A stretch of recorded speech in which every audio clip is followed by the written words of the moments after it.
mahalle o kadar bazı şeylerden şikayetçi ki bu şikayetleri aslında fırsatı çevirmek lazım. Yok canım, bu mahalle kandırılmaya çok alışık bir mahalle. O zaman biraz Bu siz de mahalle kandırmaya çok- oynayacaksınız ya. Yok, biz doğruları söylüyoruz. Söyledim. Ama icraatını dökmek lazım. Şimdi doğruyu söyleyip deyip de Ha, bir aktivasyon göstermemek de kim sıkıntı. dedi? Ben onu görüyorum yani. Biz Saadet Partisi'nin gerçek Sen anlamda görmüyorsun, seyretmiyorsun. çok iyi seyrediyorum ya. Temel Bey'in söylediklerini duyuyorsunuz. Çok iyi seyrediyorum yani nargile içen adamım ben. Evet. Nargileyi bırakıp yani ana haberleri izleriz, bunu izleriz, gazeteyi Hangi olsun. gazeteyi okuyorsun? Sosyal medya olsun. A Haber seyrediyorum mesela, çok merak Yok ettim. haber seyrediyorum. Tamam, iyi bari. İyi o zaman. Önemli o. Önemli A olan o. haber seyrediyorum. Şimdi biz buraya geldik. Hakkı söylemek için geldik. Bizim görevimiz bu. Eyvallah. Hak neyse onu söyleyeceğiz. Vatandaşlarımızın tümü Saadet Parti kurtaramadı. AK Parti geldi kardeşim. Bir kuruş parayla bize bilmedi, elimizdeki birikimimizi ve oyla verdik.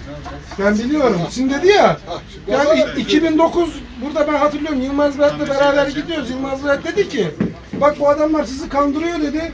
Ya git sen Bizim- başkan böyle söyleme dediler. Adam neredeyse kovuyorlardı. Biz niye veriyoruz oyumuzu mesela? Hayır, ondan sonra ne oldu? 2009'da kandırıldınız mı?